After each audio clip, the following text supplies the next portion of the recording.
मंडळी नमस्कार. मी प्राध्यापक डॉक्टर गजानन सीताराम देशमुख माझ्या या यूट्यूब चॅनलमध्ये आपल्या सर्वांचं स्वागत करतो. आजचा विषय थोडासा कठीण आहे.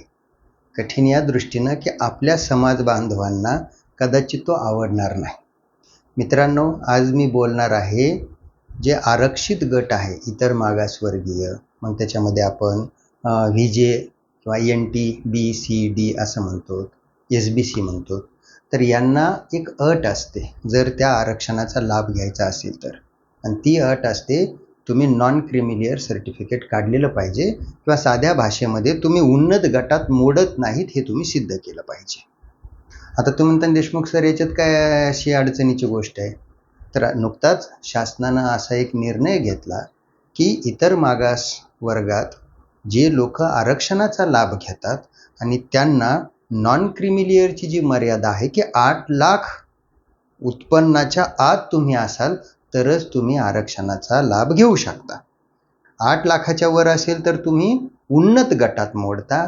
याचा अर्थ तुम्ही अराखीव गट किंवा ज्याला आपण खुला गट इन इंग्लिश जनरल कॅटेगरी और ओपन कॅटेगरीमधून अर्ज केला पाहिजे. आता शासनानं काय केलं की त्या 8 लाख उत्पन्नाची मर्यादा थोडकी नव्हे ती तब्बल 15 लाखांपर्यंत नेलेली. याचा अर्थ कळाला का?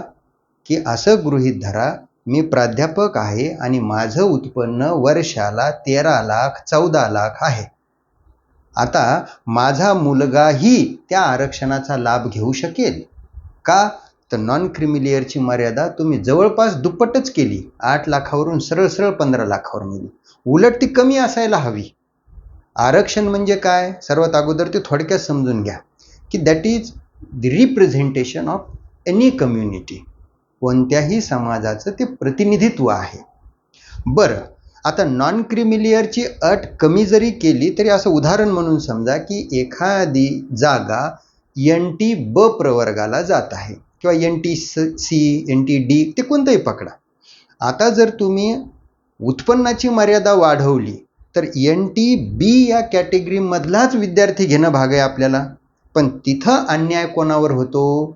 तर तिथे अन्याय होतो जो अत्यंत गरीब आहे, तो NTB या कॅटेगरीचाच आहे, पण त्याच कोणी तिथं पानच टेकू देत नाही भाऊ. का? तो ज्याच्याकडे जास्त पैसा आहे तो काय करतो, येन केन प्रकारे आपला माणूस कसा घुसेल, माझ्याच घरचं कसं लागलं पाहिजे ही वृत्ती आहे. माझी आपली सर्व सुज्ञ समाज बांधवांना विनंती, कदाचित त्यांना माझा व्हिडिओ आवडणार नाही. त्याचं कारण असं आहे की मी सरळ त्यांच्या लाभावरच टीका करतोय.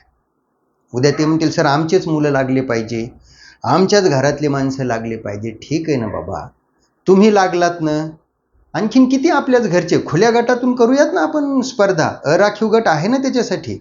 तर माझी आपल्या सर्वांना अशी विनंती आहे की आपल्या पुरतं बघणं थोडं बंद करूयात. ते एक उंबंटू आहे ना, काय एक संकल्पना फार चांगली आहे की तुमच्यामुळं मी आहे, माझ्यामुळं तुम्ही नाहीत. ही संकल्पना आपण थोडी रुजवूयात आणि फुलवूयात की माझ्या समाजामुळं मी आहे, माझ्यामुळं माझा समाज नाही. मग माझ्या समाजाच्या लाभाची गोष्ट करूयात ना. आता तुम्ही म्हणता सर OBCचं नॉन क्रिमिलियर अट वाढवली, तुम्हाला काय दुखते? अहो तीच गोष्ट हळूहळू उद्या EWS रिझर्वेशनला येऊन बसेल. तीच गोष्ट उद्या SCBC रिझर्वेशनला लागू होईल. आणि अडचण काय होईल की असं गृहीत धरा की OBCला जागा सुटलेली आहे आणि OBCला जागा आता रिझर्वेशनचा अर्थ काय सांगितला मी की ते प्रतिनिधित्व आहे. याचा अर्थ तळागाळातल्या माणसाला पण त्याचा लाभ व्हावा आणि तो विकासाच्या प्रवाहामध्ये यावा, त्याच्यासाठी आपण आरक्षण दिलं ना. आरक्षण काही उपकार नाही, दान नाही. पण आरक्षण देण्यापाठीमागे किती उद्दात हेतू होता की समाजातले वंचित घटकही विकासाच्या प्रवाहामध्ये यावे. आता SC आणि STला सध्या तरी नॉन क्रिमिलियर नाहीये, भविष्यातलं पुढं बघूत. पण आता आरक्षण कुणाला आहे? मोठा प्रवर्ग आहे OBC. महाराष्ट्रामध्ये OBCला परत आपण तोडतो, जसं SBC करतो. NT प्रवर्ग मी बोललो तुम्हाला, NT मध्ये पण आपण VJ NTB NTC NTD असे प्रवर्ग करतो. पण मूळ प्रवर्ग कोणता मानतो आपण? OBC. यांना आरक्षणाचा लाभ घेताना एक अट आहे. कोणती अट आहे?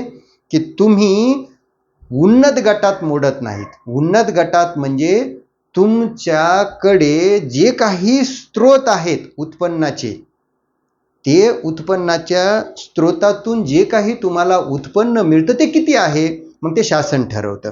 की इतक्या लाखांच्या वर असेल तर मग तुम्ही त्या आरक्षणाचा लाभ घेऊ शकत नाही. त्यालाच मी इंग्लिशमध्ये कोणता शब्द वापरला, नॉन क्रिमिलियर. तर नॉन क्रिमिलियर सर्टिफिकेट काढावं लागतं. मग याच्यात काय होईल, आता तुम्ही जर उत्पन्नाची बरं, कोण्या समाजानं आंदोलन केले की नॉन क्रिमिलियरची मर्यादा वाढवा, असं कुठं आंदोलन झालंय का? नाही. मग मंत्रिमंडळाला अशी काय गरज पडली किंवा कोणावर अन्याय होत होता? तर एक लक्षात ठेवा, आपल्यातले जे 1-2% वर गेलेले आहेत ना, वर, त्यांनाही त्याचा लाभ घ्यायचा आहे. अरे बाबा, तुम्ही लागलात ना, मग आता यांचं उत्पन्न दिसतं, मग ते पगारपत्रक असेल काही असेल ते दिसतं. मग यांना यांची मुलं बाळं त्या आरक्षणातूनही आणायचे असतात. म्हणून त्यांनी ही मर्यादा वाढवायला लावली. शासनाला माझी विनंती आहे की तुम्ही करते करविते आहात, आमचे मायबाप आहात, पण तरीही मला असं वाटतं की आमच्यासारख्या जनसामान्यांना जर त्याचा लाभ द्यायचा असेल तर काय करा, पैसे ज्याच्याकडे जास्त आहे त्याला कशाला हो. खरं तर 8 लाख हीच मर्यादा फार झालेली आहे, फार उत्पन्न झाले ते, त्याच्यात तुम्ही परत 15 लाख द्यायले, मग तर सगळेच नोकरदार याचा लाभ घेणार आहेत. आणि मग जे गरिबाचे, कष्टकर्याचे, शेतमजुराचे लेकरं इकडे तिकडे भटकत बसलेत, कामं करून शिकतात, ते उद्या काय म्हणतील? कारण उद्या सरकारी, मी जरी तिथं बसलो आणि असं गृहीत धरा एखाद्या ओबीसीच्या मुलाला मला जॉब द्यायचा आहे, पण आता तो उन्नत गटातला आहे. उन्नत गटातला म्हणजे आजच्या घडीला त्याचं उत्पन्न 10 लाख आहे असं गृहीत धरू. आता 10 लाख आहेत म्हणजे त्याच्या घरी त्याला मिळणाऱ्या सोयी सुविधा कशा आहेत? त्याला मस्तपैकी सुसज्ज असं घर आहे, वीज आहे, पंखा आहे, साध्या भाषेत शिकवणी आहे, चांगल्या शाळा महाविद्यालयामध्ये तो शिकतो, काम करायची गरज नाही, पूर्ण वेळ अभ्यासाला दिलेला आहे. आता त्याच ओबीसी या प्रवर्गातला मी एक मुलगा पकडतो जो की बिचारा शेती पिकवतो, शेती करतो, भाजीपाला पिकवतो. आता त्याच्या घरात ना पक्क घर आहे, त्याला तिथे राहायला, कसा तरी आपल्या शेतात किंवा गावात आपल्या कच्च्या घरामध्ये राहतो. त्याच्यानंतर विजेचा प्रश्न आहे, पाण्याचा प्रश्न आहे, कमवून खा लागते आणि उत्पन्नाचं निश्चित असं साधन नाही. मग त्याला ना शिकवणी आहे, ना चांगल्या महाविद्यालयात तो जाऊ शकतो, ना कुठं रूम करून राहू शकतो. जे काही दैनंदिनी आहे ते करून तो बिचारा शिकतो. आता ह्या दोघांची तुम्ही सरळ सरळ स्पर्धा लावली, कारण हाही ओबीसी आहे कागदोपत्री आणि तोही ओबीसी आहे. याचं उत्पन्न आहे 2 लाख आणि त्याचं उत्पन्न आहे 14 लाख वार्षिक. आता मला काय वाटेल की आपण 2 लाखावाल्याला देऊयात जागा ही, पण मी पण तिथं असहाय्य असतो, हेल्पलेस असतो मी. मग मी काय करील, एखादी परीक्षा घेईल आणि परीक्षेमध्ये ज्याला जास्त मार्क पडतील त्याला मी घेईल. अरे पण परीक्षा घेतानाच ह्या दोघांमध्ये अन्याय झालाय ना, यांची तफावत बघता की नाही तुम्ही? म्हणून नॉन क्रिमिलियर ही अट आपण लावली होती की त्या प्रवर्गाचे जरी असलात तुम्ही तरीही तुम्ही अमुक अमुक एका रकमेच्या वर जर उत्पन्न असेल तर तुम्ही तो लाभ घेऊ नये, ही भावना होती.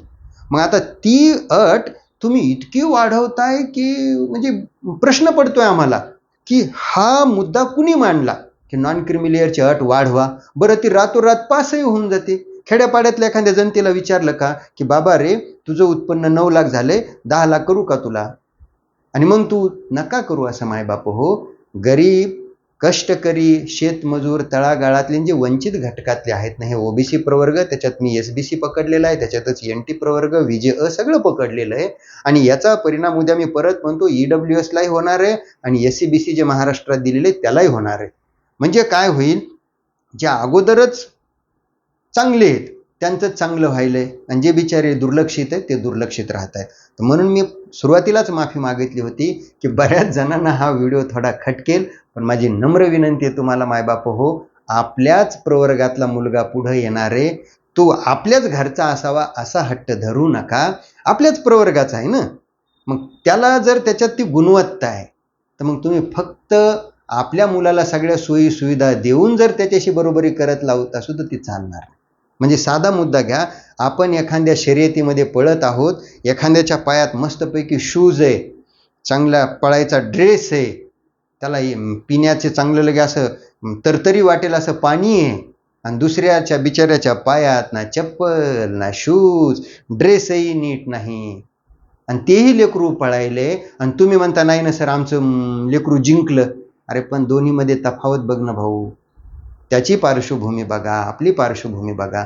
तर माझी आपल्या सुज्ञ सुशिक्षित नागरिकांना विनंती आहे की इतकंही उत्पन्न नका वाढवू की रिझर्वेशनचा लाभ घेताना आपल्यालाच आपली लाज वाटली पाहिजे की अरे मी इतका कमवतो वर्षाला तरी मी आरक्षणाचा लाभ घेऊ, आणि मग माझ्या घटकात जे बिचारे इकडं मजुरी करतात, कष्ट करतात, त्यांच्या लेकरांना यायचंच नाही की काय या प्रवाहामध्ये. कारण का, त्यांच्या सरळ सरळ आपण स्पर्धा लावतोय. तर आरक्षण हे गरजेचंच आहे, पण आरक्षण देताना ज्या अटी घातल्या होत्या नॉन क्रिमिलेअरची, तर माझी अशी विनंती आहे, ते माझं वैयक्तिक मत आहे, तुम्ही जर माझ्या या मताशी सहमत असाल, मी तर म्हटलं जागा तुमची तुमच्याच प्रवर्गाला राहणार आहे. उदाहरण म्हणून मी NTB दिलं, आता तुम्ही इथं SBC घ्या किंवा NTD घ्या, ती त्याच प्रवर्गाला जागा राहणार आहे. जागा बदलणार नाही, जागा कमी होणार नाही, ती त्याच प्रवर्गाला राहणार आहे. फक्त ती त्या प्रवर्गातल्या खरोखर गुणवंत आणि गरीब माणसाला भेटणार आहे. अत्यंत गरीब माणसाला भेट. तुम्ही 10 आणि 12 लाखवाल्यालाही जागा द्यायला, मग त्याची बरोबरी कशी लागेल हो.